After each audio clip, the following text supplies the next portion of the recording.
Hey everyone, real quick video on walking you through best practices around using the pipeline tool when it comes to moving an opportunity from different phases and different stages. So we're going to go ahead and click inside of the Cultivate phase, and you can see I have my little opportunity card right here. And if I click and hold, you can see that I've grabbed it and I am free to move it around. So this is a listing example and I am in the Cultivate phase where I am just watching and following up with this seller, and there's a 5% likelihood of converting them. So we've had a few good conversations. They've given me a little bit of their time frame. It's coming up in a couple of months. They've answered a few times when I've called and they've texted me back, and so I'm going to go ahead and move them along to a warm lead in, again, the warm stage of my Cultivate phase. And again, we're going to go ahead and continue our communication, and they picked up when I called them and I said, hey, now is a great time for us to meet so that I can walk through the home, give you guys a few suggestions, and you don't feel rushed when it is time to list. And they say, that sounds like a great idea. Come on by. And we set the appointment, and so now I'm going to go ahead and grab that tile again and I'm going to move it up into the appointment phase. So I've clicked and held just here, and I'm now dragging it over right here into the appointment area. And then next I'm going to go ahead and move to the appointment phase, and right here you can see this is the one that I moved. So when we go from Cultivate to appointment, it will always put it in this left side column. If I was to move them back into the Cultivate phase, it would end up in the right side. And so again, we scheduled that appointment. I showed up and they answered the door and they were home, and that's awesome. And now you can see we're just moving this card along. But as we're moving the card along, we're changing the percentage likelihood that this deal is going to close.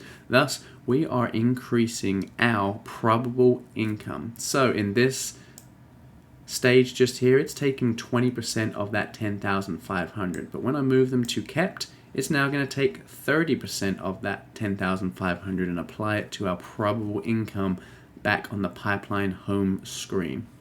So, I called them the next day and asked them, hey, really enjoyed meeting with you. I'm going to go ahead and send you the disclosures again so that you can start filling them out. Do you have any questions before we're ready to move forward? And they say, hey, we're definitely going to use you, but we can't use e-sign. Can you stop by and we'll sign it in person? So they verbally committed to me right there, and I've just got to go get the signatures. So I show up and they sign, and we're all happy. We agree on a date, and I've got a listing that is coming soon. Now, in this stage just here, doesn't mean I'm on the internet or I'm marketing it as coming soon. It's just one of my listings I'm about to prepare.